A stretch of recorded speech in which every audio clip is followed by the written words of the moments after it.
Hello, I'm using my headphones to see if the entire live stream starts on my phone, and then I know if the sound is working. In the meantime, please let me know if the sound is working. I have no idea if the sound is working right now. Okay, now I can hear some feedback.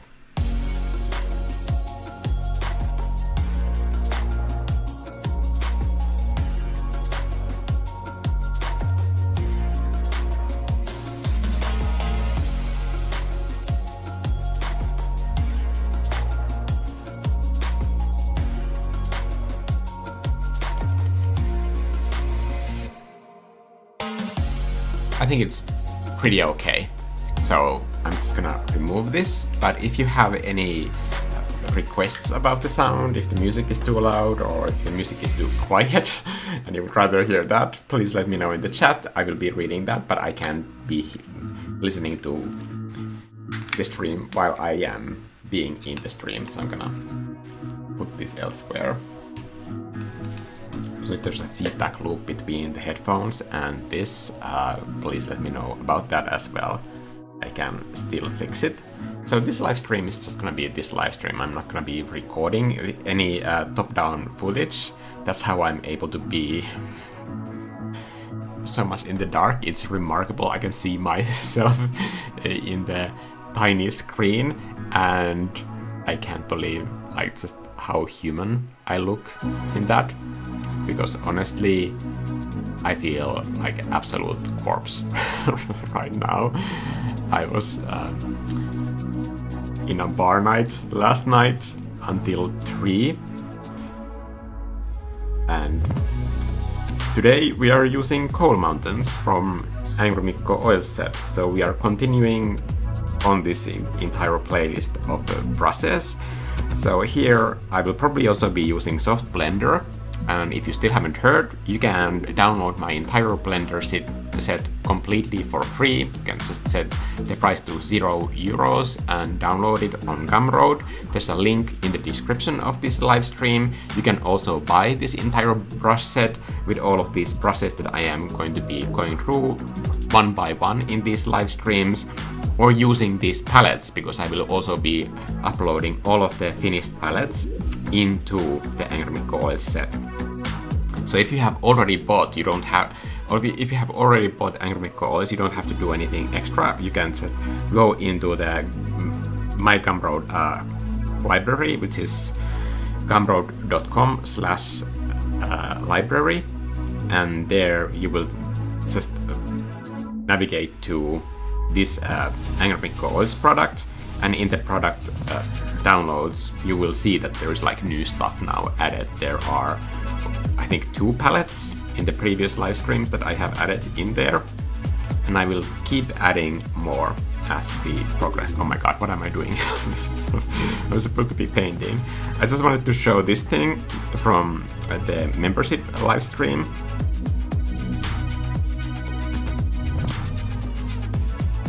Where in 2 hours we were focusing on shape design and kind of coming up with an interesting visual concept based on that. This of course is not finished, but I think the idea is interesting. So that is in the Sketch Club video series, and if you want to do the shape design art assignments yourself, they are all in the membership. They're not timed, so you can go there at any point and do them. And if you want to have some feedback from them, I still haven't done feedback sessions from those art assignments, so that's probably going to be the next one before we move on to week 4 of shape design. Okay, I'm just gonna focus on painting something right now.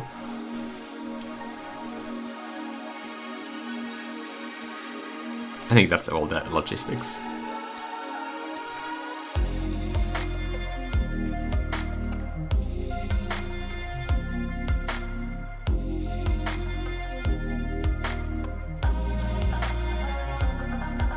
I think I want to do 2 kinds of waves of shapes, so 2 strong arcs, like these, and then build the details of the cliffs on these.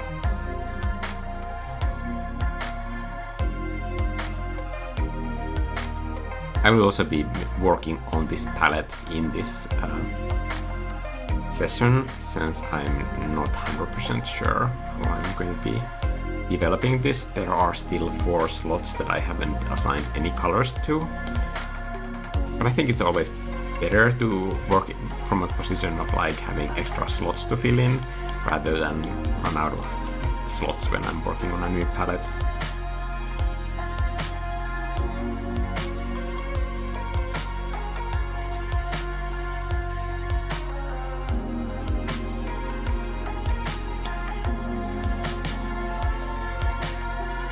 So how is everybody doing? This is kind of a end of a very heavy work week for me, as I've been working on the Pokemon video, which should be done next week if I don't make any horrifying mistakes with it.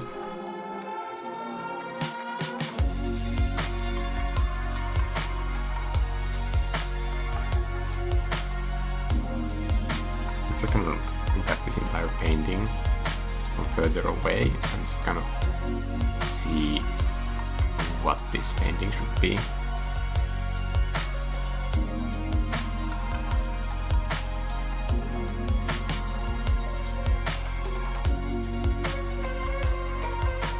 In the previous shape design livestream, I said that like if you are having trouble having a uniform flow into your shapes, you can always use this warp tool to kind of like force the flow in there, and that's what I'm doing right now. It's kind of like automatically curved all of those edges for these.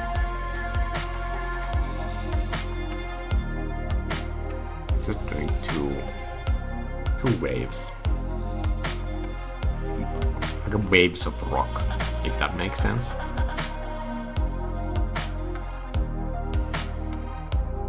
This could probably be snow color. Yes. I think at this point it's really hard to kind of define what white in shadow will look like, since everything is still so bright and colorful and there's so much contrast that it's really hard to communicate what is white in this context. I'm just gonna mix these really quickly.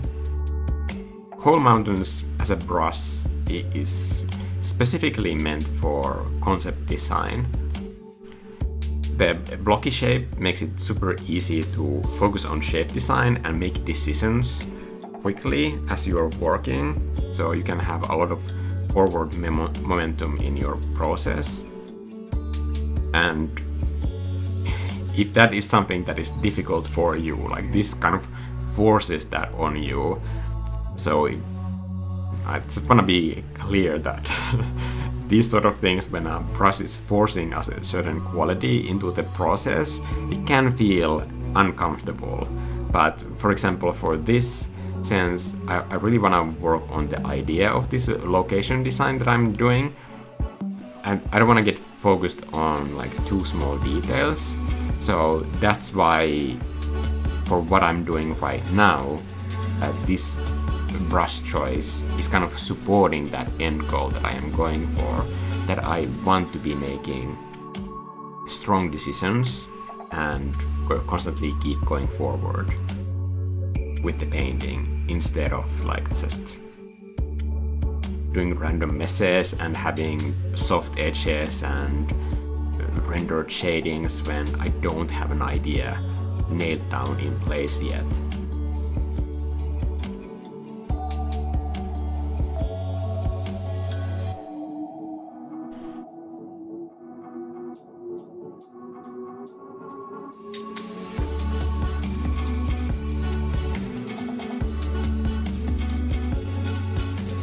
Bomb Magnets is saying, I work in a college gallery and I'll be entering 3 paintings into the staff show, so I've been stressing about finishing up 2 of them.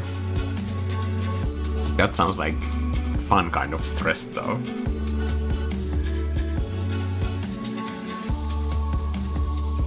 I remember in art school, like there was so much homework, just insane amount of homework, and I was working night shifts in restaurants, so it was always so insane that I had to do all these paintings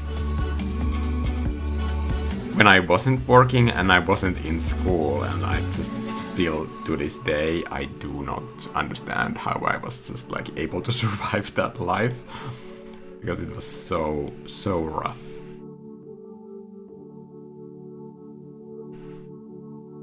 But I think part of me misses it, because these shape design weeks that I've been doing in the membership, like they are pretty much like my version of art school that has like progression, and I've set them up so that they teach this like one specific skill. I don't still know like how members feel about like this exact system, because it is work, like it's not something that happens on its own, and all of those assignments, like they are designed to develop art skills, so they might feel like, I don't know, I hope that nobody's like burning out because of I've added those into the membership library as sessions, but of course like they're 100% optional, but they might feel more difficult because they are basically work.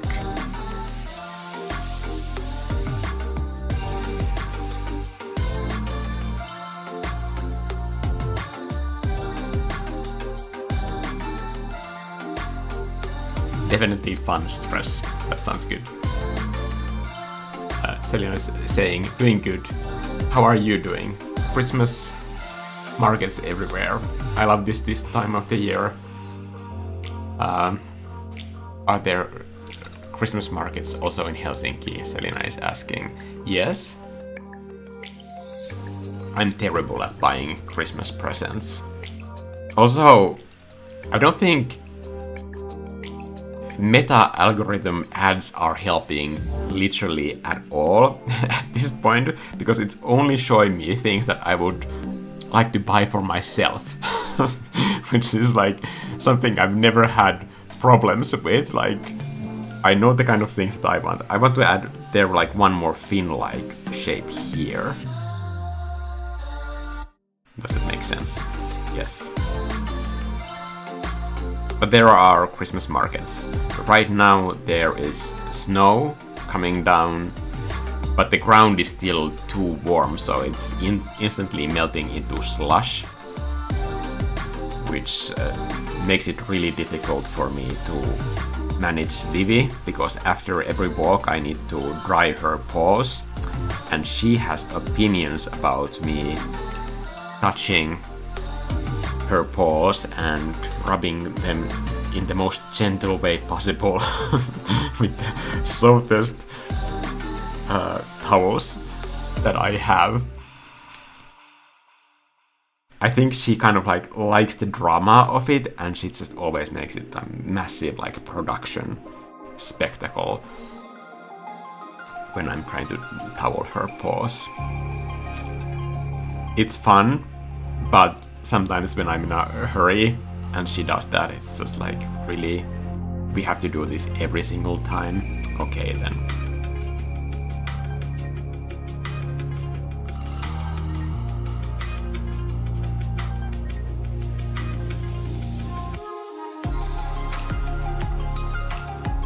There's something about this blue that I like. It's kind of not too saturated, but still kind of bright and clean.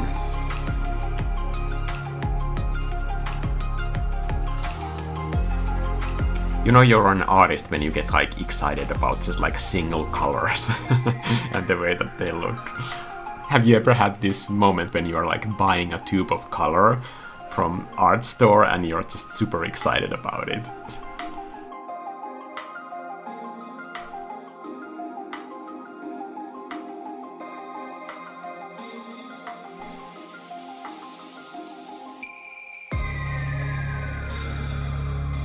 I also have these moments in painting that are my favorite moments in painting, when a color combination of two colors is like just right, and to me it feels like an actual, like very factual feeling that when the colors match, I know it like it's a fact, and it's just like brings me almost physical pleasure. It's so like that feeling is so strong, and I get so excited that it's almost hard to keep sitting down and continue painting when I just want to like run around and scream that I managed to find a combination that looks that good.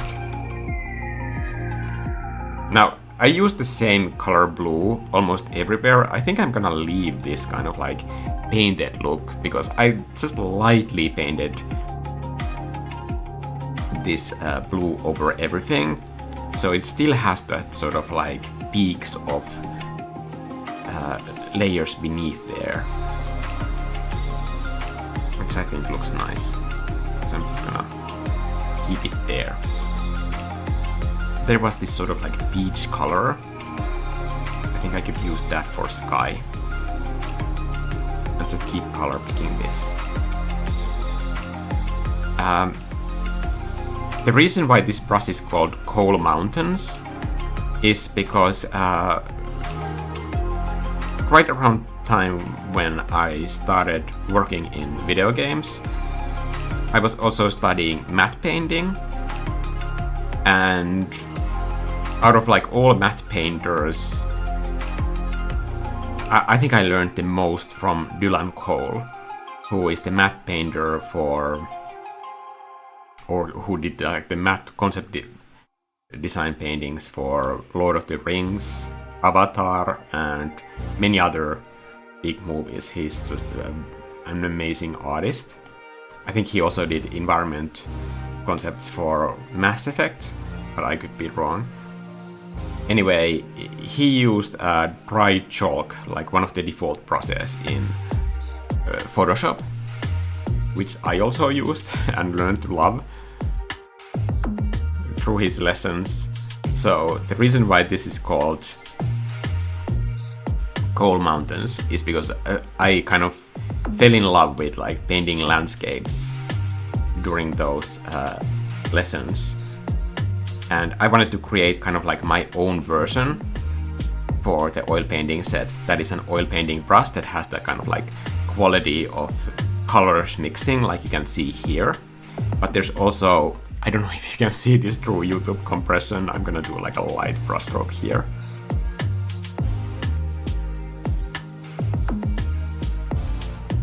But there is this like canvas texture to it as well, after it stops moving paint around.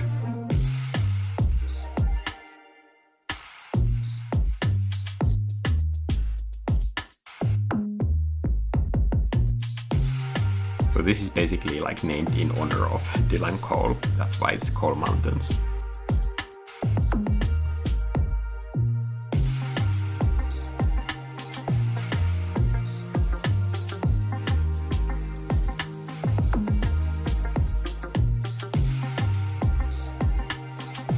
I have a husky chihuahua. What? Is that a combination of dogs? That must look amazing. And she can be very dramatic about paws, just like Vivi.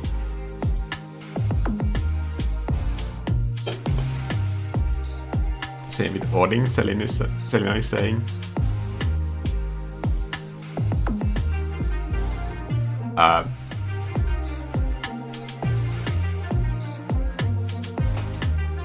Tom Garnets is saying, I love warm colors. I get excited when I use them right. Yes, I love warm colors as well.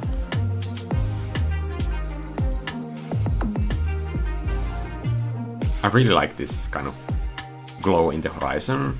I'm gonna keep it.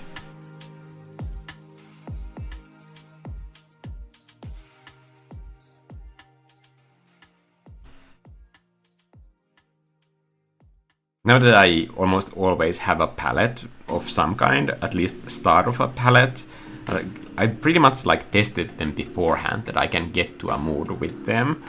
So it's kind of much more fun for me to do these live streams now that I don't have to be like, I don't know, like everything is not up in the air. Like, many things are, but not everything.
I've also been stressing way less about playlists with these.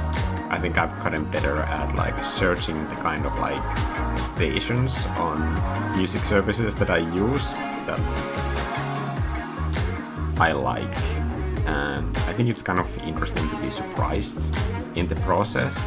But back when I started doing live streams, I just remember that it would take me sometimes several days to create a playlist for a live stream, and then I would just use it once and never again. I still have tons of those playlists, but definitely not maybe efficient use of my time.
So much of this work is just about prioritizing, like what kind of work tasks are meaningful and what are not.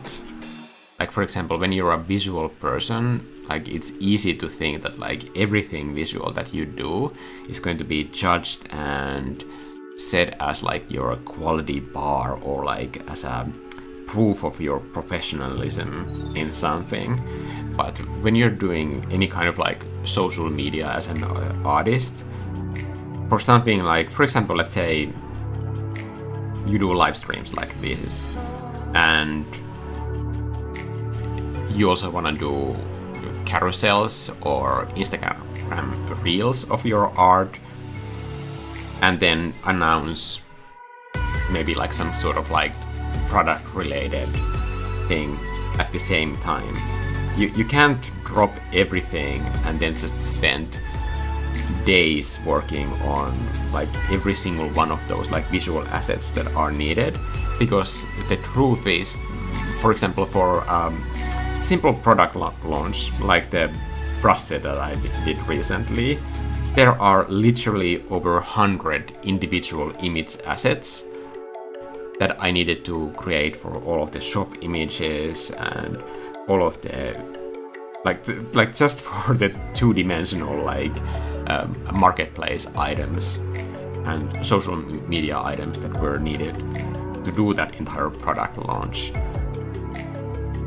And not even mentioning the hundreds of the other assets that are needed for creating something like a video that I did for it. And every time you work on one of those images, like it's not the same thing as painting. I know that, for example, graphic designer might disagree with what I'm saying here, but if your entire work priority is painting and you want to be a painter that does paintings, you need to have those things done at some point. So you kind of need to learn to prioritize just a lot and prioritize on things that you feel like all of them are important. Because of course, I'm not a graphic designer, but I still can love the process of creating an individual asset like that, and I do want to do it right. So it can be very tempting and easy to fall into this trap of working ages. Just for example, when you're going live, you're not just making one thumbnail, because you need to be doing two. There's a thumbnail that you are going live, and then when the live stream is done, you probably want to accurately guide your viewers in letting the thumbnail tell them what is within this live stream. So for example, I will be using this painting when this thing is done. And I used to take 7 hours creating one single thumbnail back when I started doing YouTube. This is back when I did all of everything on Photoshop. And it's just not sustainable. And then when the A and B tests came through TubeBuddy, that's 7 hours times 2, because then there would be the second option, and then they would be kind of competing with each other. And now, 2025, the current version of YouTube is that you create 3 thumbnails for every single video that you do, and let them compete. Not just thumbnails, but also titles. So probably every video of mine that you're watching this year has 3 separate titles, and it's really difficult to come up with effective titles.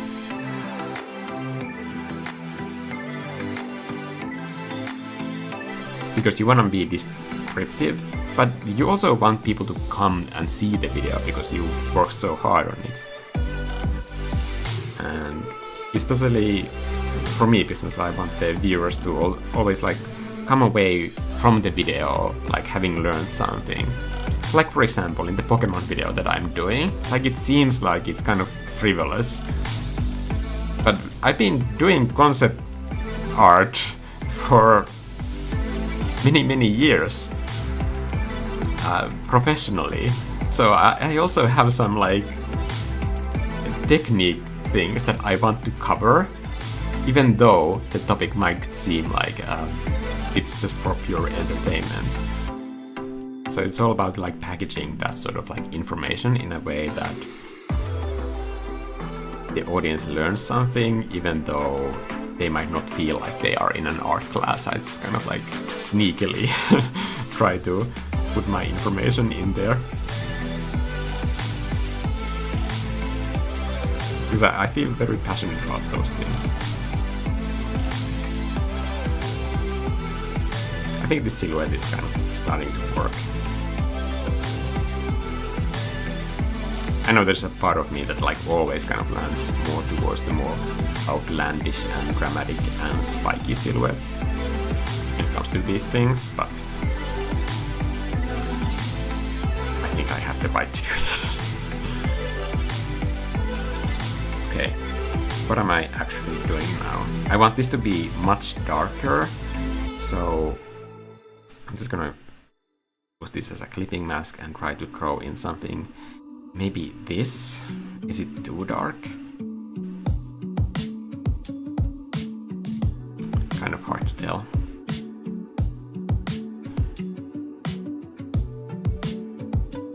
Actually, I'm gonna go back and color pick that exact color and then use that as a light on a clipping mask.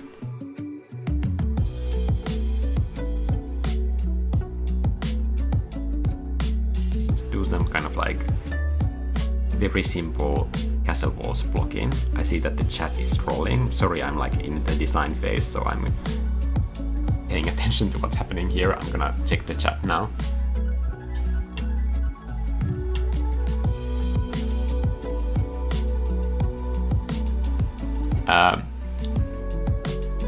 Joni Hyryläinen is saying, "Hey Mikko, thanks for all your hard work. I'm father of 2 under 4-year-olds with stressful job. My condolences. Saw your videos by accident and started drawing. Now it's a great way to relax alone and with kids." I think art is something that is great for kids because kids have this sort of like endless confidence in their skills. When a kid does a painting, they have no question in their mind that this is the greatest piece of artwork that has ever been created. And as an adult, you will spend the rest of your life trying to chase that feeling that like when you felt so great about making art. So now they are in the exact age when they are able to enjoy art in a way that probably is never gonna be possible later on in life. So I think it's really important for kids to experience that when they can. Not saying that art isn't enjoyable for adults, of course it is, but if you have kids like that are not doing any art, think about that and maybe like just try painting something fun with them. There are plenty of like online projects that you can do with your kids that are easy and accessible, that are designed for that. And kids have like incredible like ability to concentrate, even if you think that your kids might be like completely ADHD. But I've seen like so many like completely wild kids focus for hours on art if they get into it. So I think it's great that you are painting sometimes with your kids, and I just wanted to kind of like extend this idea to everybody listening to this, that please don't think that just because nobody in your family isn't an artist that your kids cannot enjoy art. And I think it's important to introduce art in a way that it's not a competition. When I was younger, like pretty much like art classes were always like, they almost felt like a competition. And if you just weren't good, the teachers didn't have the skills to kind of teach the kids to be any better. And it's kind of like always felt bad about yourself if you weren't one of the good ones in the class.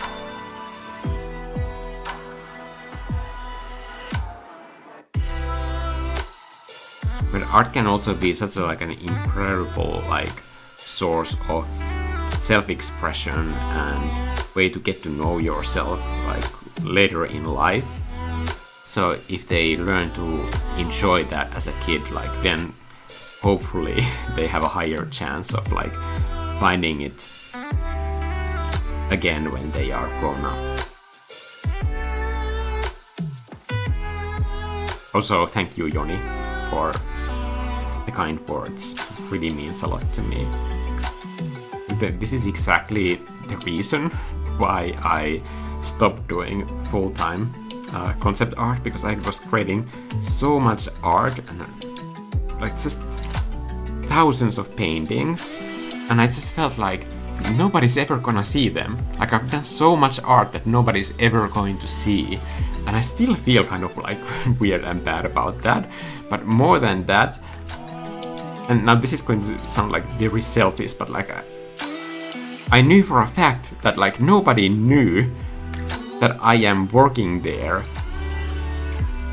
and that I am making the kind of art that I am making. And I just felt like I want to be seen. I don't want to be just like basically hidden in a closet somewhere creating art for these Sony and Ubisoft and Microsoft executives.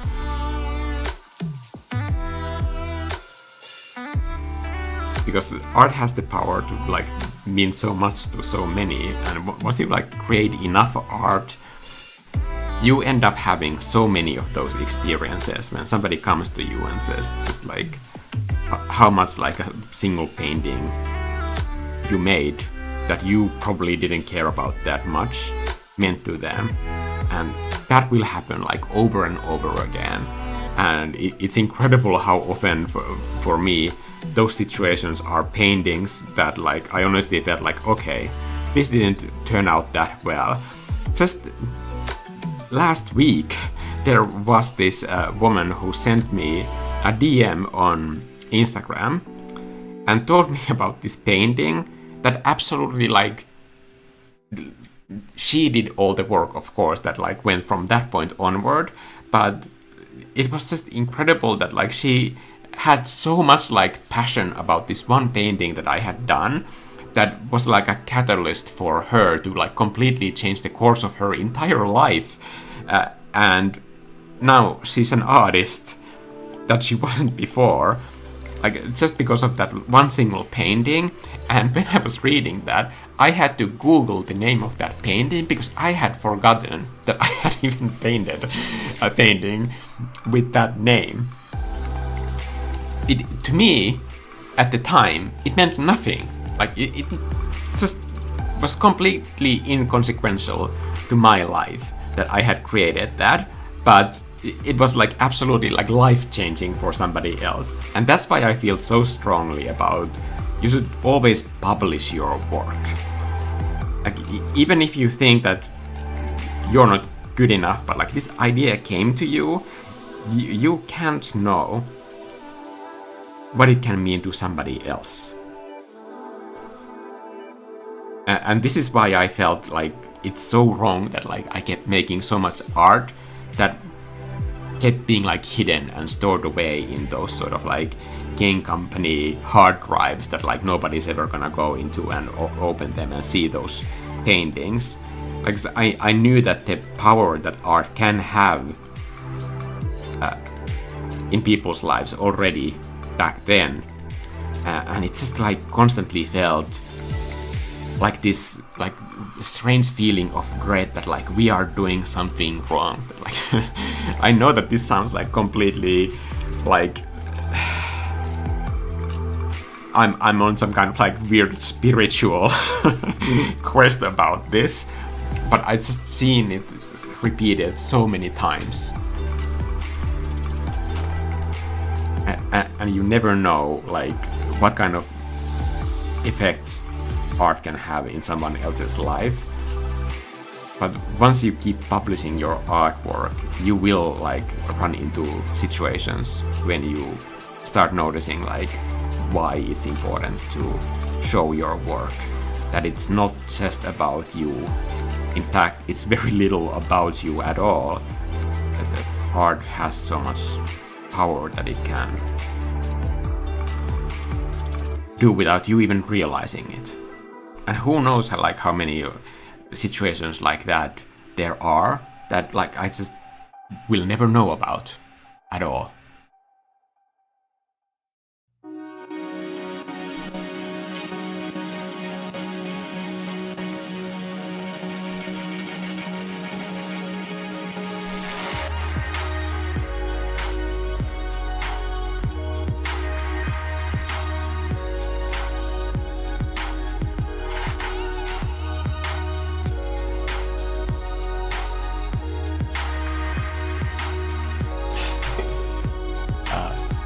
Open's art is saying my dog looks a little bit like Vivi and is just as spoiled.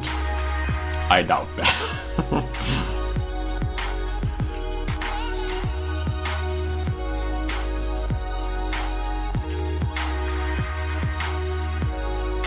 So this morning when I woke up, I wasn't here. I was in my other man's place. And I was sitting on the couch and I was surrounded by 2 Ridgebacks and 1 Basenji, and they were like literally like sleeping on me while I was having coffee on the couch. And I just felt like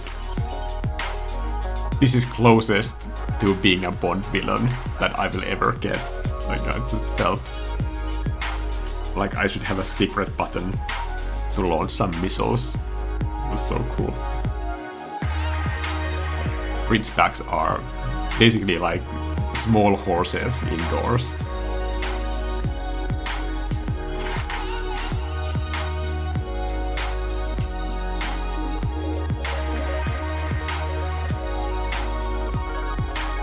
I'm trying to feel out like what kind of rhythm for these clouds could work.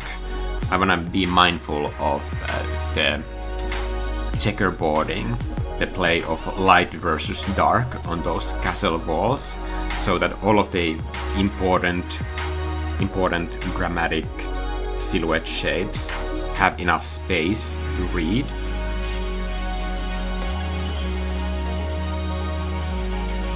With these sort of shapes, you see that I am just blocking them in with like completely hard-edged brush right here.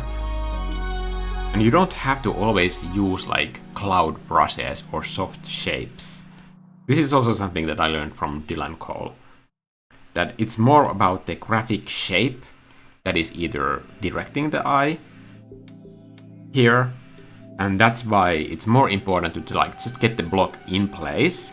If it's in the wrong place, you can always just like replace it somewhere else.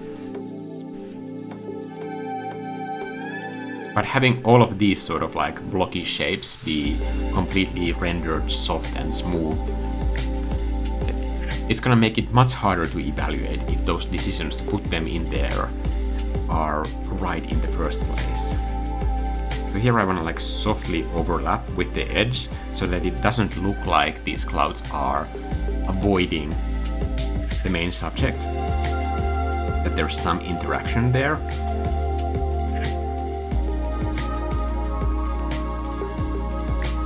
But I'm just like tapping the eraser so that in this area, that's where I'm putting in all of those sort of like broken edges so that they can contrast with the hard shapes.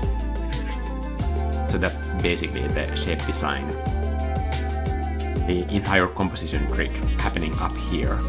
In the lower half, you can probably also see right now, it's going to be as clear as it ever will be in this painting, the other composition trick that I have that sort of like thin light shape of that rock in the ground, and I have just very quickly sketched in those vertical lines for the way that like that rock is textured. Here I'm gonna be adding that kind of peach color, so this is not going to be this dark. But I'm gonna be creating a body of a cloud here, so this is just the base for it.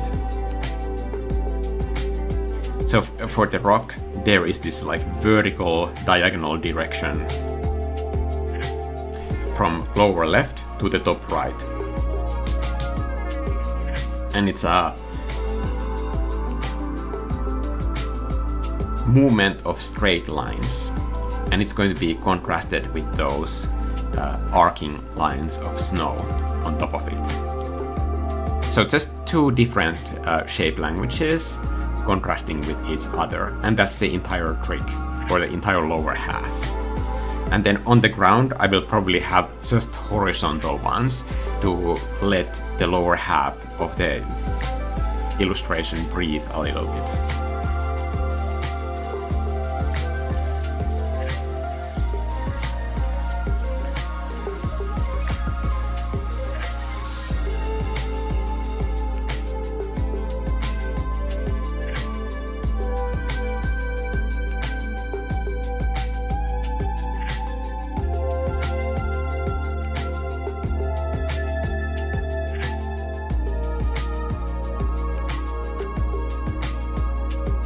If you get the color right, the shape doesn't matter as much.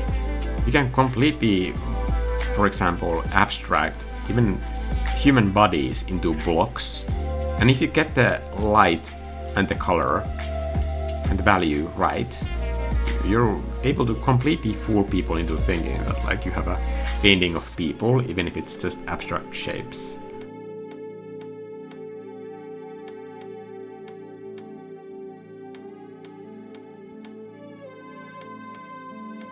Here I'm going into smaller streaks, and they are more horizontal.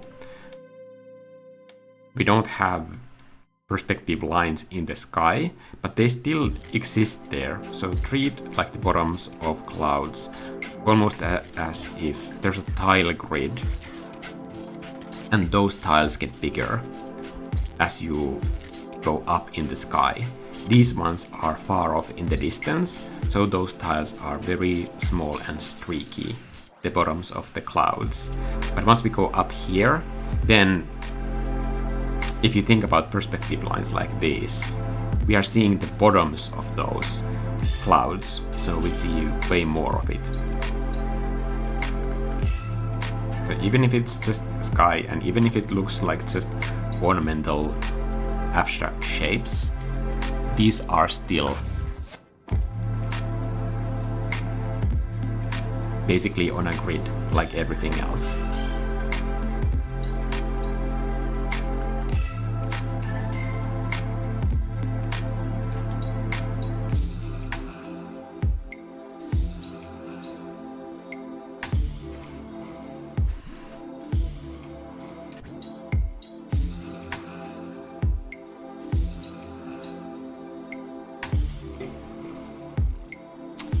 Thank you, Miss Gray. It's nice that you're here. It's a pleasure that you are here.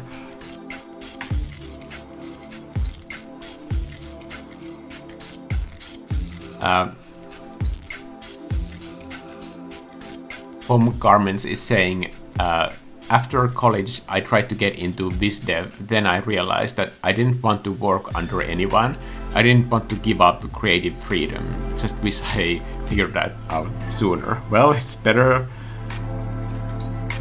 now than never. I mean, I have to say that if I'm completely honest, I wish that I had quit sooner, honestly. Because I got into a point where I didn't realize that like quitting was the thing that I was supposed to be doing. Because I still love video games so much. I play games every single day. And I love art and games just as much. So you can imagine that like being a concept artist was like absolutely the dream job for me. I loved it so much. And I'm so proud of all of the games that we made. Not just the visual design, but the design. I did also gameplay design.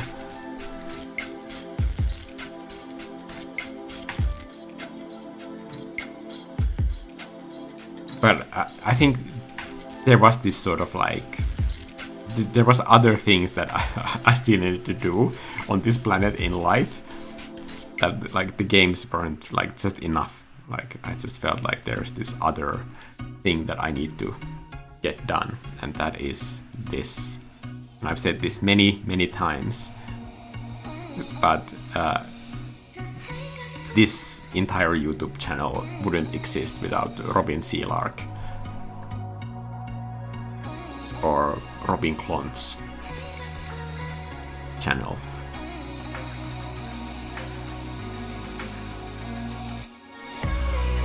So I would watch her YouTube videos while I was working, and I thought that like it would be so cool that if I could like show my process and talk about art on YouTube as well. But then I thought that like I'm Finnish, and like of course I can't like have an English language channel as a Finnish person. It's just like all kinds of nonsense that you tell yourself to stop doing the things that you really want to be doing.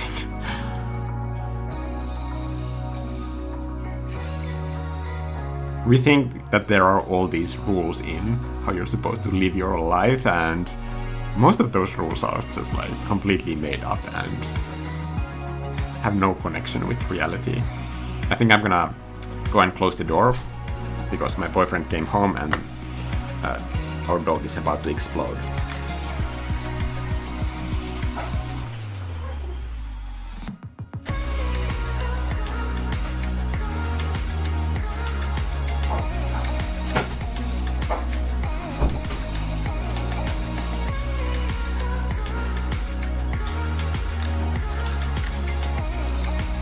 That was like very ladylike, quiet behavior.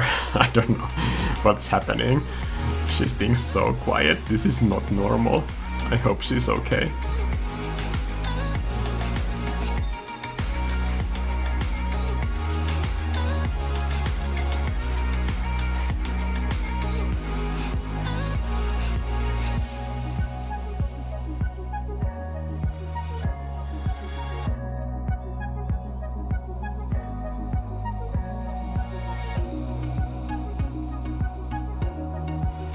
I think that top half is kind of like showing the biggest spikes pretty well. But for the sky horizon, I want there to be kind of more of this color around here. It's like one single streak. And now I'm going to Gaussian blur that. And then just use warp to put it into place. Warp is so handy for all kinds of stuff like this. You can just really fine-tune elements that bring mood like this. And if you want to like keep those sort of like brush strokes, you can do these both simultaneously. So I still have that like subtle texture over here and that gradient on top. So you can get kind of best of both worlds.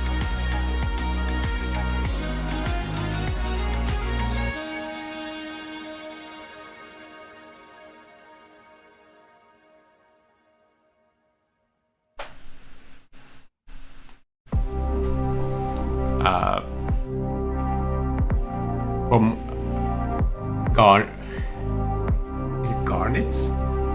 Garnets is asking, how long did it take to make these oil brushes? My favorite is block roll on varnish. I used it on one of my paintings for the staff show. The other two are also done with your brushes for painters. It took me about a year. You're in the membership, so you've probably seen like the first iterations of these ages ago with different names. So pretty much for anybody who is not a member on this channel, like I often release brushes that I make just for fun, and I release them in the membership. And those can be kind of like fun that I don't have to commit to for long term. But over the course of like longer periods of time, like sometimes there are processes that are just like, I never wanna like stop using this, like this is awesome. So out of those ones that I have collected the oil process set. But in between those, there have also been like plenty of other processes that are just like don't fit the criteria of like being oil painting brush-like process.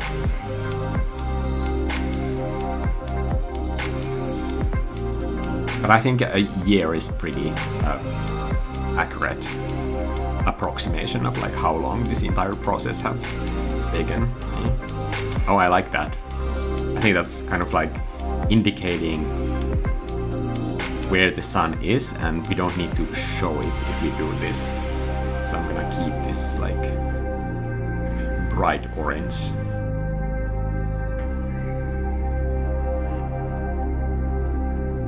Just a little bit of it here, and maybe there as well. It's kind of like a magnet color saying kind of like, hey, I think I don't need that like space on the left as much. I don't know if I'm gonna keep it. I think I could just like drop it out of existence.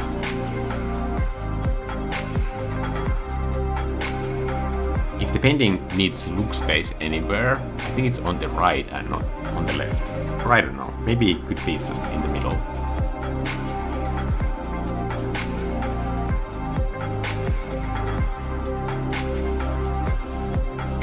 That's a lot of testing. Yep. When a brush is done, it's not really just done that like you do the settings and then you put it into a set. Like I need to do several paintings with different elements to figure out like if it really works. Like sometimes there would be kind of corner cases where I would realize that like this brush doesn't work because it can do something that it needs to do, like full opacity, or if it's impossible to do a sharp edge or something with a brush, then it would just go back into iteration with those. But you can do a full painting and not realize that there is a problem like that in a brush. So often it would require multiple paintings, except if a painting has like very wide variety of different subjects. And I think that happened with few, like for example, deep canvas brush and collage oil. Those brushes, like the first paintings I made with them, like the subject matters were so diverse in what kind of objects I needed to paint for those pieces, that it was very clear when those paintings were done that like, okay, I can absolutely do everything with this. Like for example, with deep canvas, I did that green landscape that has overcast clouds and the sunlight is hitting the green hills, and there are like pretty much everything, like hard shapes, soft clouds, tree silhouettes, everything in the same illustration with those rocks in the foreground. And I had no trouble doing all of those with just that one brush, and kind of that already informed me that like this is a really good brush, that I don't need to keep working on it further. But I did like end up doing multiple paintings with deep canvas brush just because it's fun to use, and it's one of those like super easy brushes that like you don't really have to think about like what the subject is when you choose it. Like you know that it's just one of those brushes that is like suitable for pretty much anything. But for example, if I had to do a lot of like round objects and shading and something like very soft and ethereal looking, I wouldn't choose this Coal Mountains brush for that. But for a concept image like this, where I'm just like want to make decision after decision after decision, like for that purpose, this brush is good.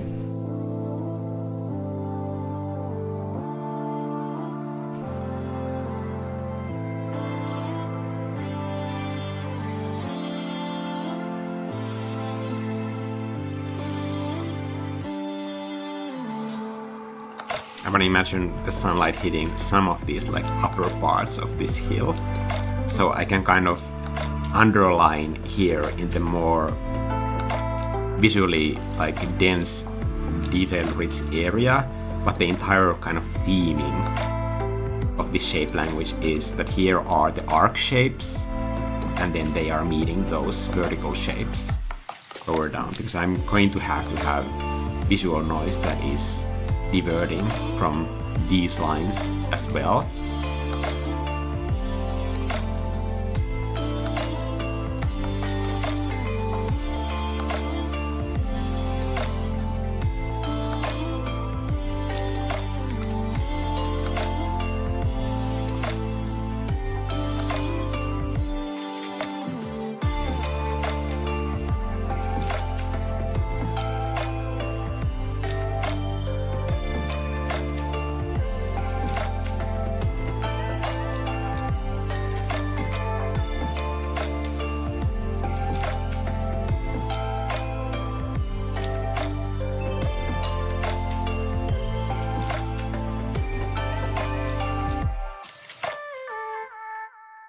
I don't think there's anything wrong with using multiple brushes for a painting. It's just that most of my experience as an artist is as a concept artist, like professionally. And for that, decision making is important. So the less you can spend kind of second guessing what brush you're using and spending time in the brush menu, and the more you can spend on actual design process, the better the end result will be. And as an art teacher, when I've been teaching concept art, I see that the biggest problem that art students have is that not that they don't have great ideas, but they are using the time available into the wrong things. And that's usually the technical stuff. And painting really isn't like any more complicated than just using a pencil on paper. It's just that they go into the menus and they check out all of kind of like filter tutorials and lasso techniques and all of this like nonsense that has nothing to do with just like getting the idea down on canvas.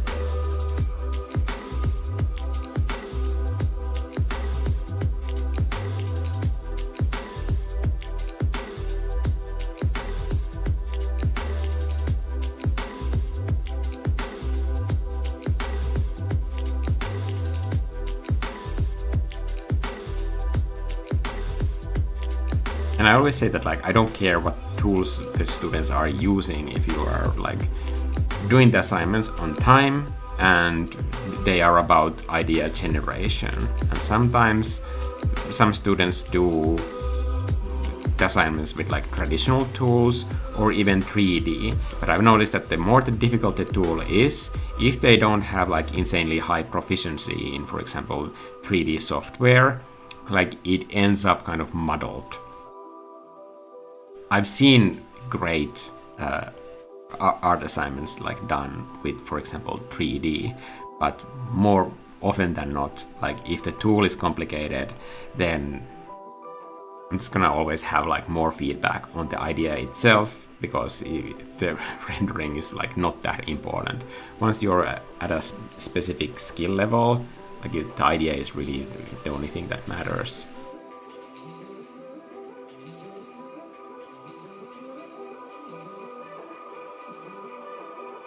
And it's not that hard for anybody, like regardless of their past experience, to get to that skill level where they can visually communicate those ideas through an image, no matter how it's created.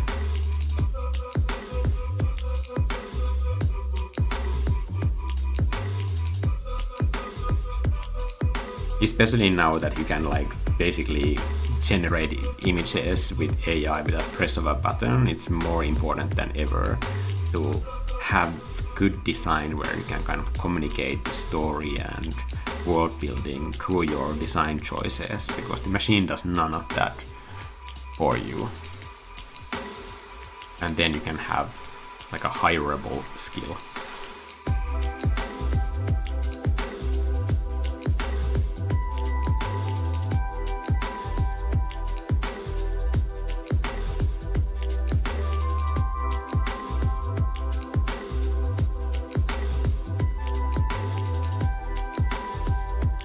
I haven't zoomed in almost at all because I don't want to get into those sort of like fuzzy details. I just want to get the idea here.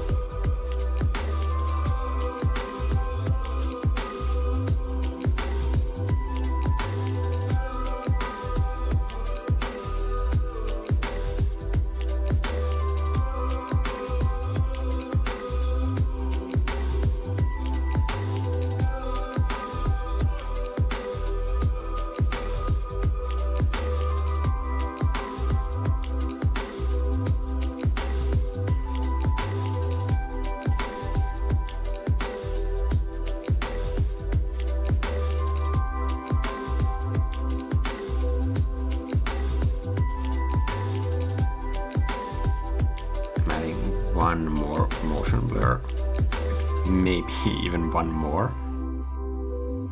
Sorry if this seems like hysterical.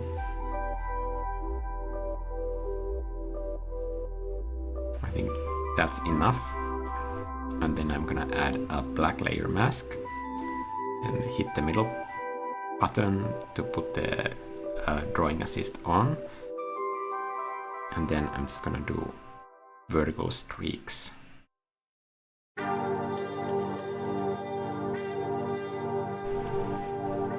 Make sure that this is a clipping mask.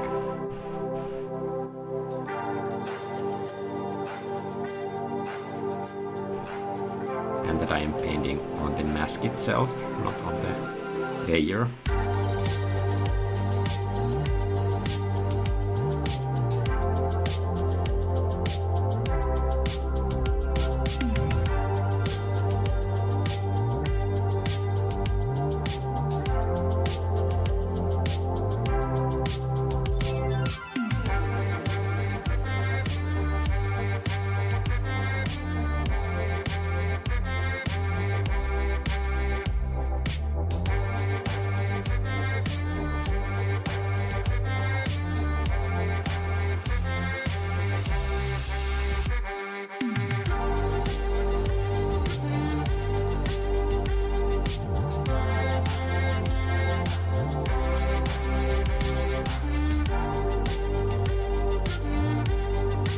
And here in Blenders, I'm grabbing Soft Blender, and now I'm pressing down that blackness downwards.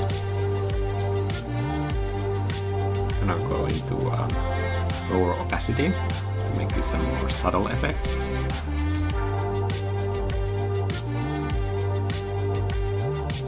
It's important that with these you have a consistent direction and you don't go back and forth.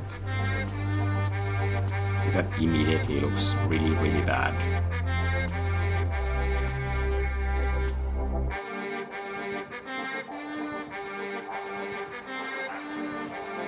Okay, I'm just gonna zoom out and see if it's bringing in that kind of like lights below vibe that I'm going for. I think it's there. I'm just gonna grab black color and on the layer mask add a few more details with the assist on.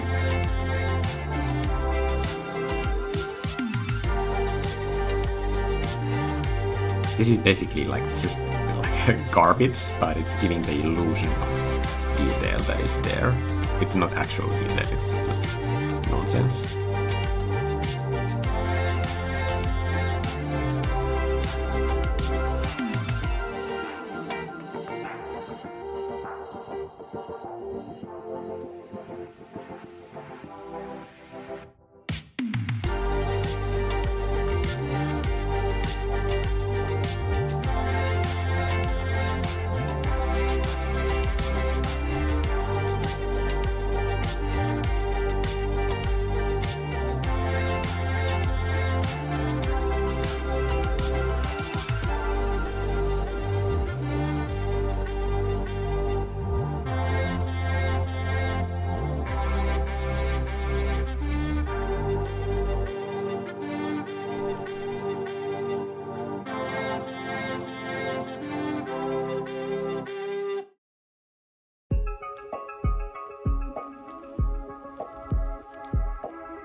Okay, and then adding some smaller dots with this color.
that's enough lights for now. Let's add more texture to the light side.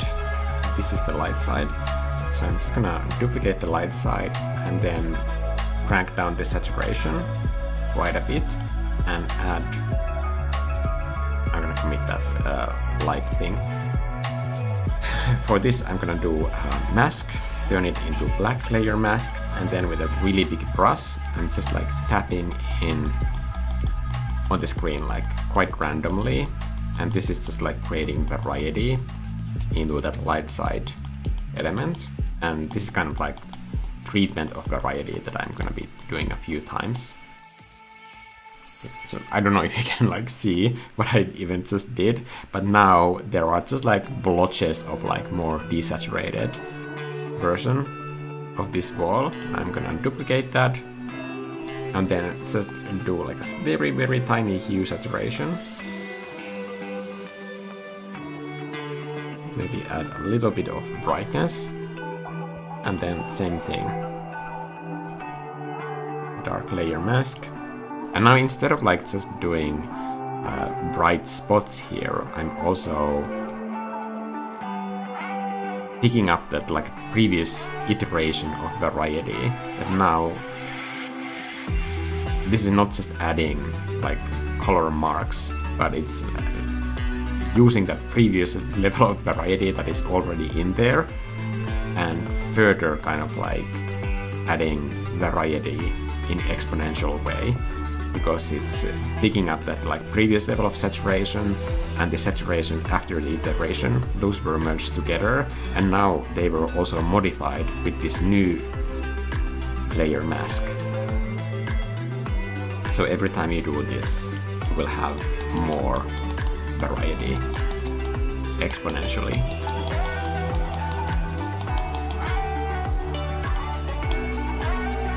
And you can also use this for depth. For example, if we have those elements that are far off in the distance, we can crank down the contrast. Let's say that we go a little bit darker, and then we find a direction in the saturation that can kind of blend in with those elements.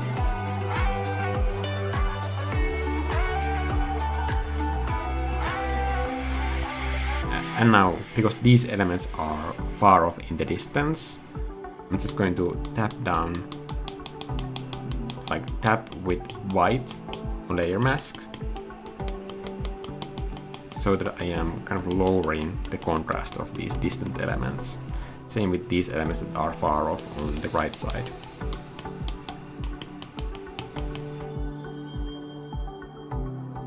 And if I wasn't like talking through this entire process, you might not even notice that this kind of like texture variety is happening. So this would be a very kind of nonsense looking thing in a painting video, but in a live stream, like some things are easier to explain in real time.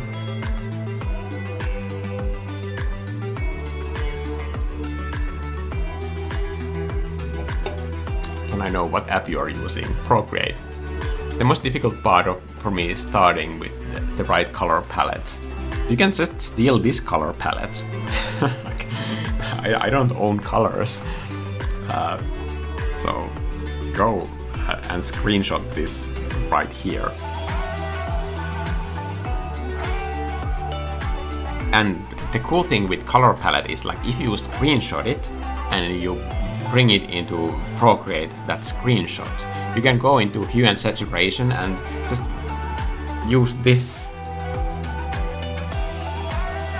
slider and scroll through different options, and that way you can get more use out of a single palette, because if the colors are in good harmony with each other and they have that sort of like balance between accent colors and good foundation building colors, then you can change the hue and saturation and get a completely new palette, and the balance will still be there.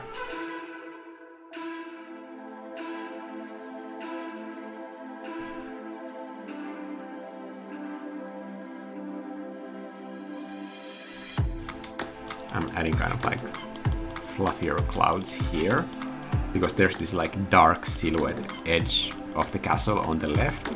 I want there to be a lighter cloud on a further layer back here, because that way I can bring the maximum amount of contrast to this element.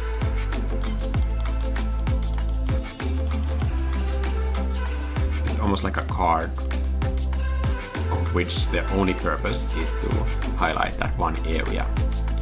Now I'm grabbing the eraser. The eraser, by the way, is the same brush, Coal Mountains, and that way I can keep the texture kind of consistent throughout.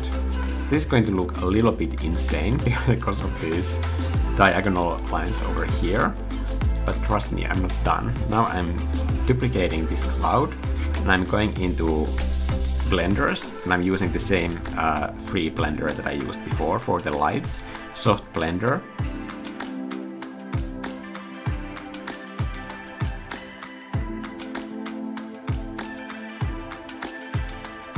I am just blurring this entire cloud.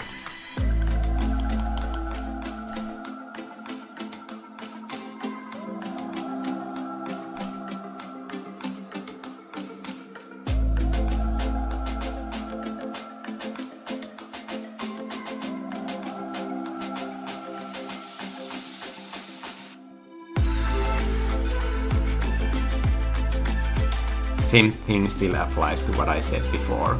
Don't go back and forth.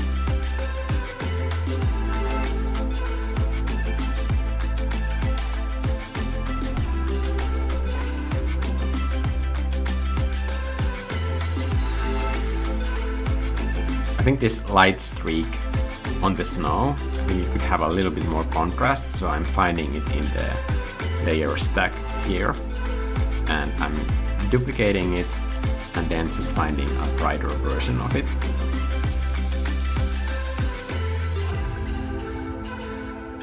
But instead of like just applying it uniform like this, I'm adding a mask to this, I guess. Yes, let's say that. Okay, I'm just gonna make sure that this makes sense now. Let me think.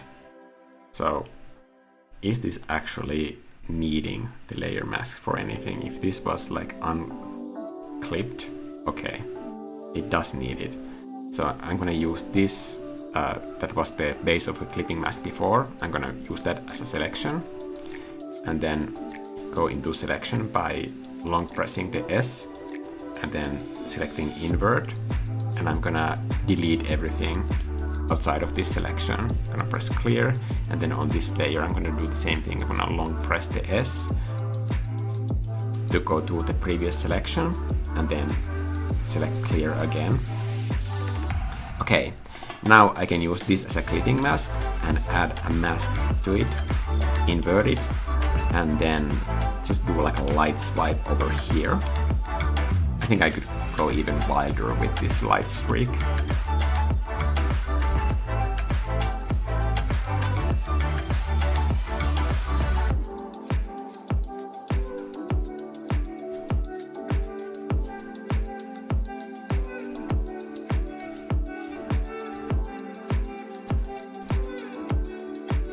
And then just blur it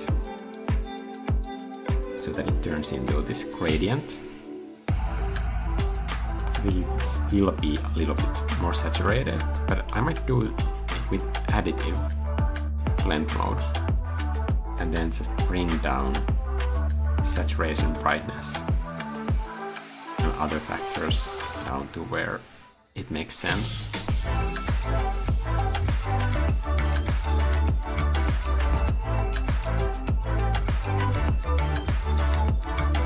I think that's pretty good. Now I've done all this detail, so I might as well get the most mileage out of this detail by duplicating the same thing and then using it on this snowy scape elsewhere. A little bit of warping. The shape language is there, there because I so carefully considered it before, and this is all just the same slope. So the shape language really shouldn't change. And I'm just deleting it from where it doesn't make sense. Here there would be a shadow of this other cliff. So I'm just erasing it out of existence.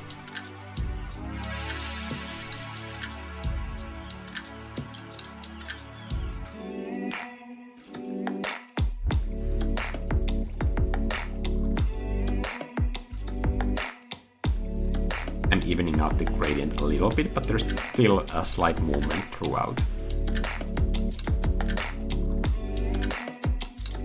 How are we doing on time? I think I could still go, let's say at least 30 minutes. But I can see that the kind of like the idea is getting to be there or already. It's all about like just adding like individual spikes and details and that stuff. It's just rendering, it's not difficult. It's not really something that anybody needs any guidance for. Anybody can do details, like it's not a skill.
When I zoom out like this, it's much easier to do these sort of like flowing shapes and make sure that the overall shape language is staying consistent. But if I zoom in too close, it might look like I'm doing a shape language that has uniform continuity within itself, but when I zoom out, it's not really interacting with the rest of the painting. It's always easy to control like small bits and elements of composition because you have way less moving parts to control. But when you zoom out, you have all of those parts to control all at once. That's why it's better to not like even put yourself into a situation where you are working on a small detail for a really long time, and then when you zoom out, you notice that like, oh crap, none of this makes actually any sense in the bigger picture. So here I'm just like doing basically an echo to the movement of the parking lines on the right. This is snow that has gathered on the other side of that cliff.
So in this entire process, I've been just thinking about the structure of the castle and how I can distribute the shadow and light side with the combination of these clouds in the distance, so that I have this design of checkerboarding that is highlighting the individual design elements of both the castle itself and the landscape and the sky at the same time. Like, that's what I've been thinking about the entire time. At no point have I been thinking about the brush that I'm using here. The brush is just allowing me to focus on those design elements, because I can do every single element, like the nature elements and the architecture design, with the same thing.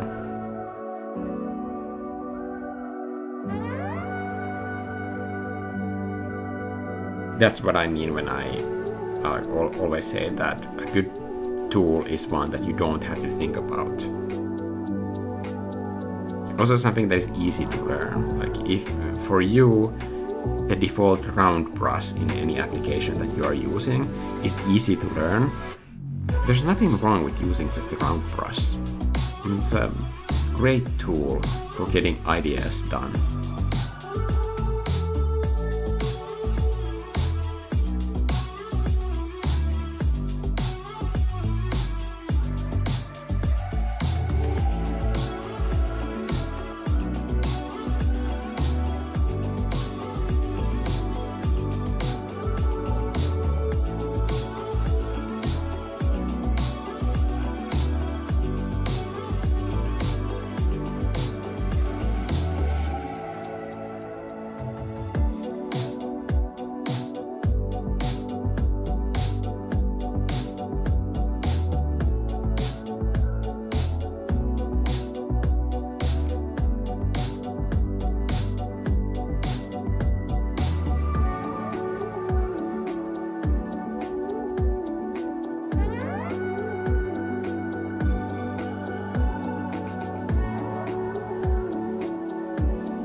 Pressing lightly so that I can show the direction of these brush strokes, instead of like doing touch stroke details. I think that can be detail that is just enough for what I need here.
Hey Mikko, any plans for an iPad upgrade this holiday? Like, I can't afford it. It's gonna be honest, it's way too expensive for me.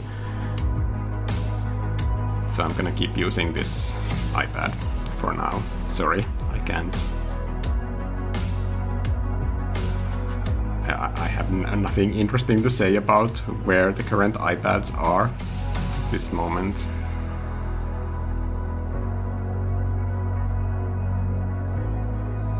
But when I get the landscape course done, like if it sells well enough, then I might upgrade. So I've just finished like this entire project of like creating this brush set. So the next project is probably going to be the landscape course. I already did it like once, but I had to kind of like put it into ice because I wasn't happy with the way it was going. But like now that I have learned from my mistakes, I'm gonna get it done.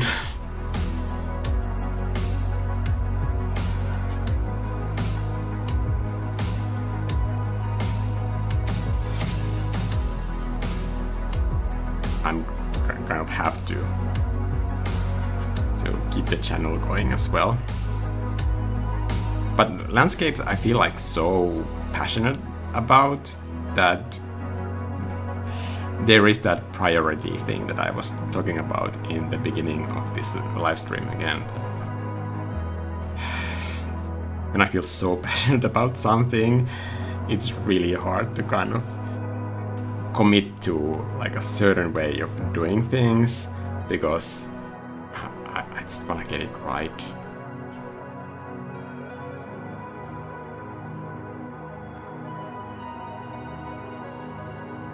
And there are so many aspects of landscape that I want to talk about, but then at the same time it has to be accessible enough so that people who have never painted landscapes before should be able to just start the course and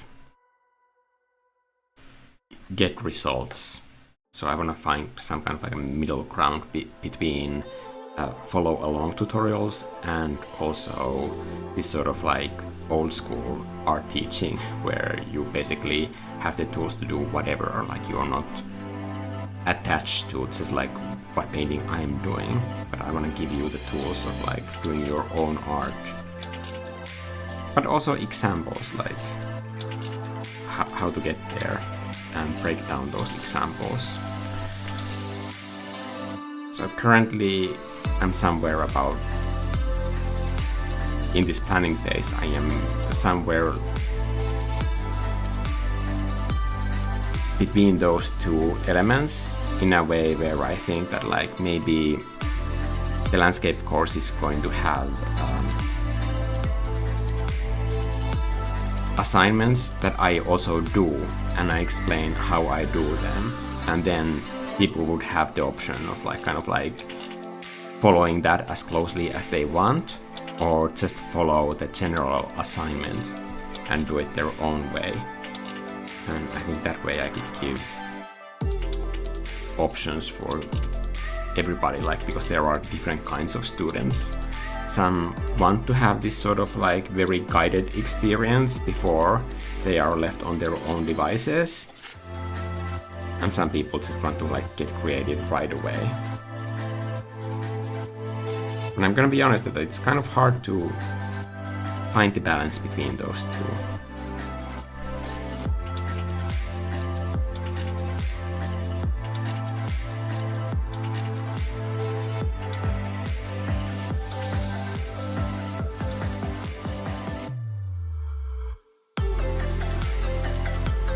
I'm just like slapping in some paint, and then I'm grabbing that soft blender again, and I'm pulling the color outward, not inward, not back and forth, but outward from that blotch of color.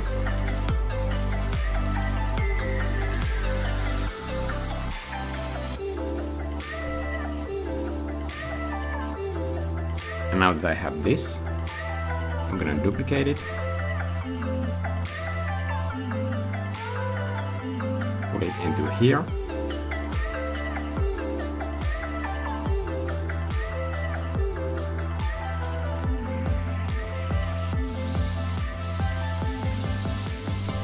duplicate it again,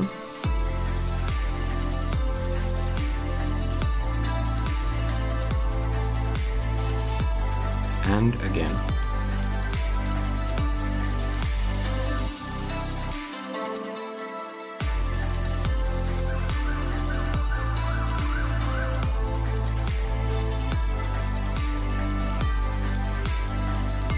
Sorry, the neighborhood is on fire. Hopefully it won't affect the stream in a negative way.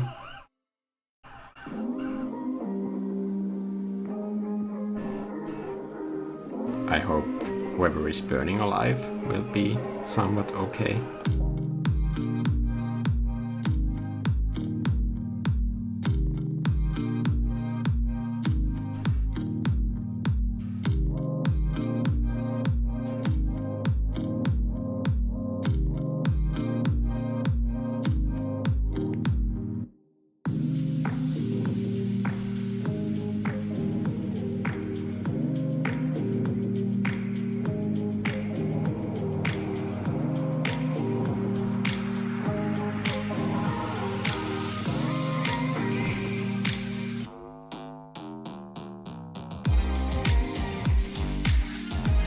Doing one behind this boulder as well. Okay, now I should have everything that I need. I'm still gonna keep that one original version as backup. So these are all the same fluff of mist, and I'm gonna create a mask for this, and on this mask I'm gonna paint with black. So here I'm using those vertical shapes, and I am kind of imagining that bits of these cliffs are coming in front of this thing, and with a lighter gray I am repeating that same thing over here.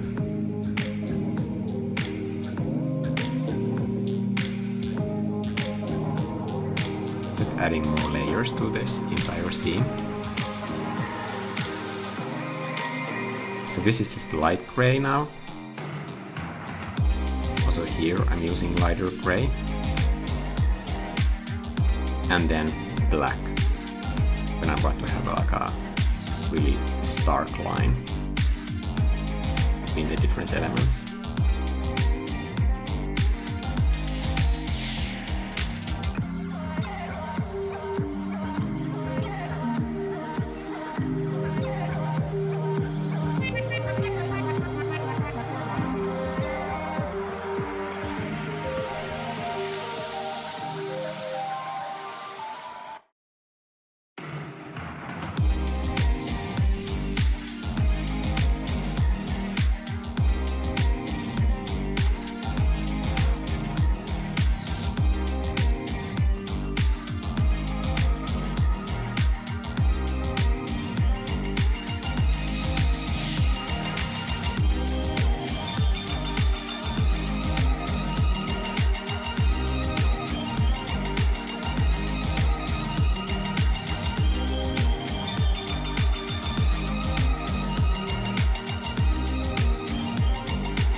Again, this is just garbage detail, it's just an illusion of detail, it's not actually anything useful. It's just doing small man-made elements here on the mask of the mist, which is giving an illusion that this has like multiple layers.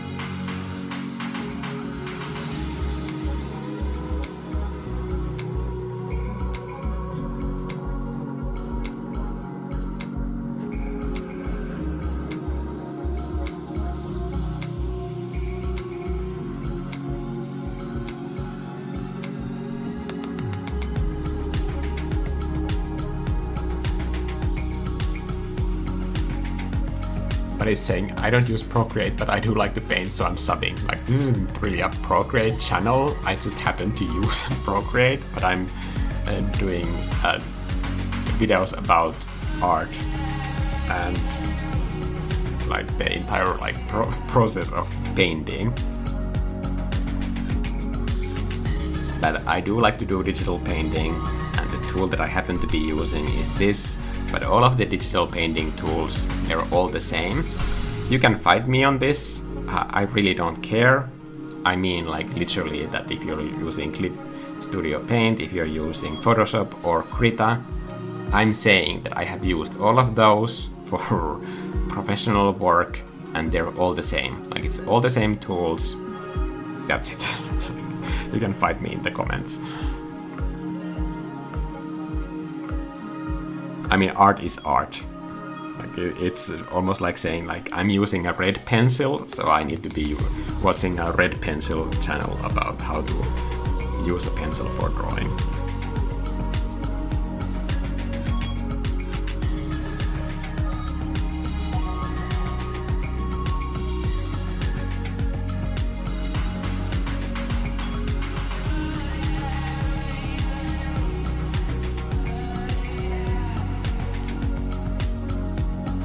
Did I say that I'm gonna be painting 30 minutes and now I've been almost painting 40 minutes after that? Okay. That's my bad. I think once a painting starts kind of feeling like a place, and it's at this point it becomes easy. In the beginning of this stream, like, it was really hard for me to conjure up a mood and place any kinds of elements, but at this point, when the shape design language is so kind of clear, now I'm basically just destroying with all of this like visual noise stuff.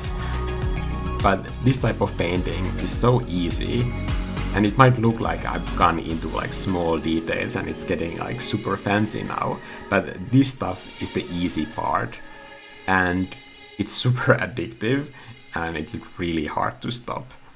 Once you start feeling like that, kind of like you're over the hump, like over that hill, when you feel like, okay, this is not a complete disaster anymore, like I'm not a complete failure of a human being, like this painting looks like a painting, and people are not going to be watching me on live stream and silently judging me in the comments, or vocally judging me in the comments section. When I don't have to hold those sort of like negative thoughts in my head anymore, and I can just be like, oh, it's one of those like gothic castle things. I like spikes, I like mountains, I like painting fluffy snow, and then I can just have fun with those things.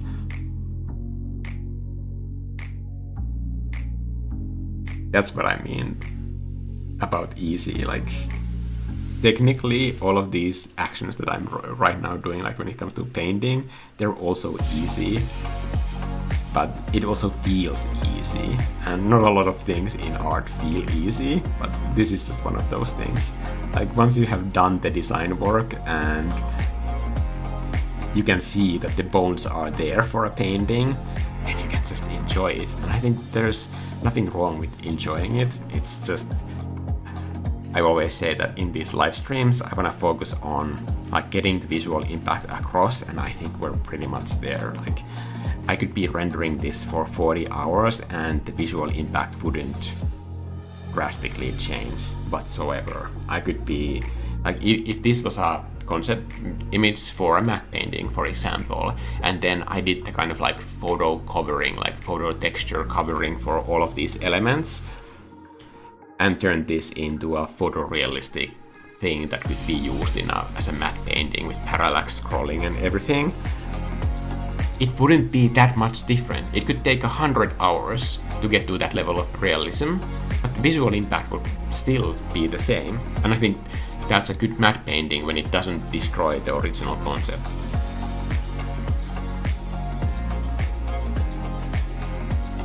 And I think it's a good matte painting when you can add that level of detail and not destroy the design intent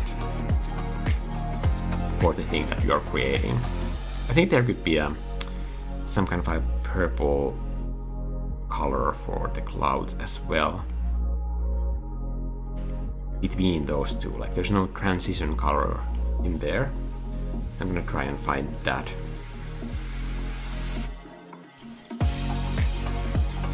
Yes. I mean, like, is it an immediate yes? Yeah, it's just like, I don't know. Did I get it right away? And like, this looks pretty nice. I'm just gonna take the win. Maybe I'm feeling so good that I'm not having like hard critical eye on it, but it's just, it looks good. I'm gonna let it be.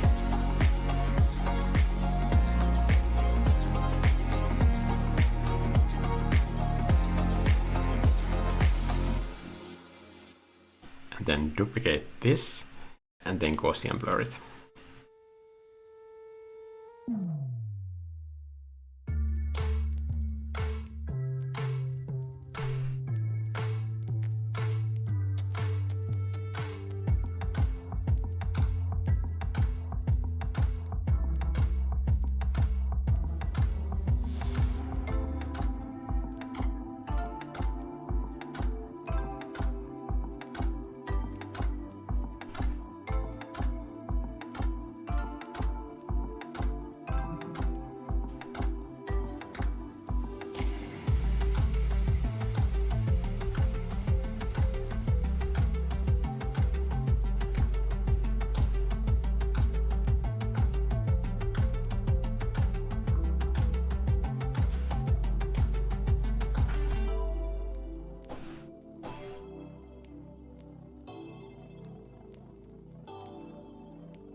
Is saying software doesn't change artist skill, but maybe it's just speed and intuition depending on preferences.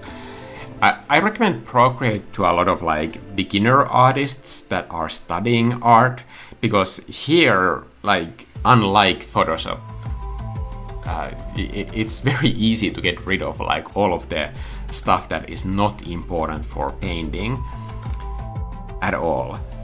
And then, like, when you don't have all of those menus kind of like cluttering your vision, and then like when the menus and the options are there, new art student, like, they have this like impression that like just because like all of these buttons that they don't know what they are doing are there, that they are somehow useful and necessary, and like mastery of the program is like knowing how all of those things work, and that turns into like being a better artist, and that is not at all the case. But that illusion is even stronger with Photoshop. And just to be clear, like when I'm teaching concept art in a classroom with like students and their computers, in those classrooms, the schools almost always have Photoshop that they are using, and the students that are using the Photoshop application to learn how to do like concept painting, I think that's the hardest kind of starting point for starting to learn art, because there are so many like menus, there are so many tools and filters that are for photo editing. Photoshop is not a painting application. I painted with Photoshop for 10 years professionally. I think I have enough experience to say that like it was never meant for digital painting, and it's not good for it, and it's definitely not good for learning that skill.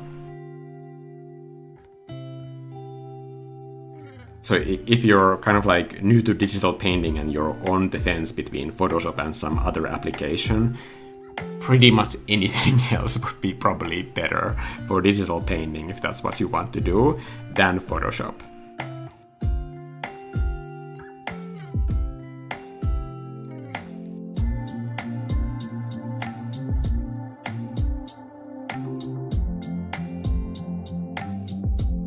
this is why Adobe will never sponsor my channel. Or Procreate, because I've talked about Procreate the same way many times. Like, if Procreate bloats the software to the point where it just becomes not what is good about it for me, like, I have no attachments. I will throw them under a bus in a second. I don't care. To me, the only thing when I'm doing art is like, can I get the idea across? And the more complications the tool throws my way in getting that idea across, like, the less useful it is for me to get to that goal.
I'm just gonna do like one fun layer above everything where I don't have to worry about the placement in the layers stack. I can just freely paint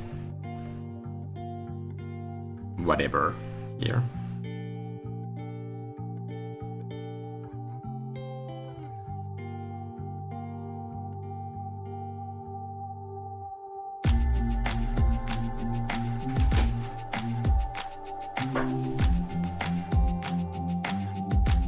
CSP is good for huge canvases.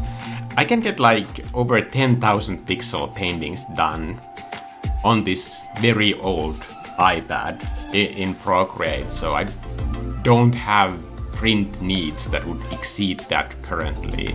But of course, I think this goes for any digital painter out there. You're probably always pushing the edges of what your current hardware is able to do.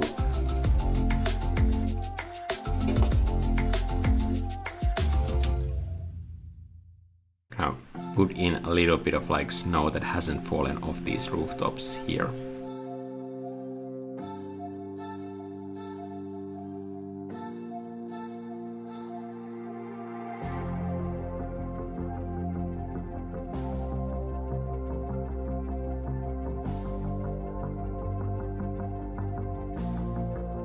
I can also fix this weird rooftop over here. It's kind of cheating.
I just want to show that this is not black, this is just a very dark color. I don't use black and I don't use white ever in paintings that have color.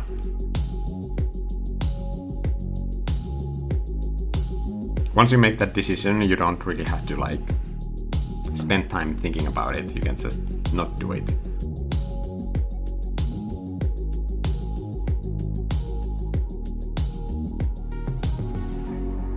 And that will immediately get you on a path where you're always thinking about the color of shadow and the color of light. You never reach for white when you want to make a lighter version of something. You don't try to create shadows with black or light areas with white.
This is a lighten layer. This is on top of everything. I'm just gonna do a Gaussian blur to it. And then with warp, I am pulling in a little bit of that gradient into place, just to show that I can kill the like highest contrast texture at the outer edge, and it's just going to create a little more sense of depth into this area. And then instead of like erasing it, I recommend using opacity for this, because that way you can still preserve the texture.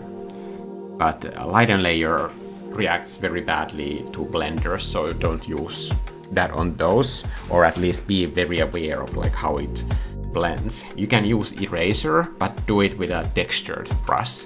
Like for example, someone was talking about that block roll on varnish. That's a really good brush to use as either a blender or an eraser when you're trying to create texture or use lighten layer. But don't do a soft gradient, because usually those kind of end up looking kind of bad. It creates this sort of like fringe edge that tends to look kind of ugly. So I'm gonna pull that same layer on the top spikes over here. In fact, I'm gonna put it into 100% opacity so that I can see what kind of impact this has over this area.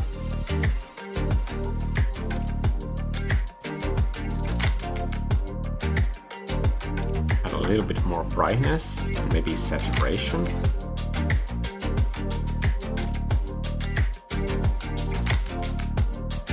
This is going to be a very subtle effect, but I just need the opacity to see it, and in this case the opacity comes from putting this into a lighter mode. And after it's in place, now I can pull back the opacity so that it's barely visible, but it's just creating a little bit of like hue movement to those darkest shadows. I will be adding a few more spikes to all of these elements. But I think we're there, guys. I think that's the stream. Thank you so much for everybody for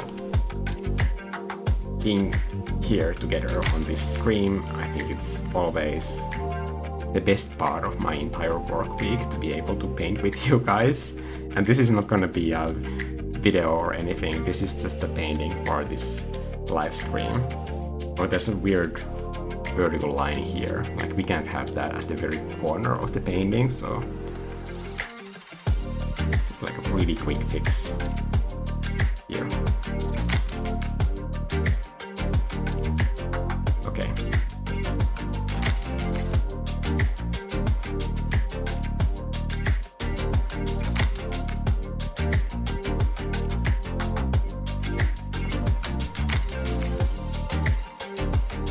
So that is the Coal Mountains brush. And you can get the Coal Mountains brush in the Angry Mikko oil set. Angry Mikko oils is on my Gumroad store. You can see that link in the description of this live stream. And you can also download the completely free blenders that I've been using in this painting as well. For example, for those fluffy cloud edges and lighting effects. Those are also on Gumroad on my page, and I think there's also a link to that free product in the description of this live stream as well.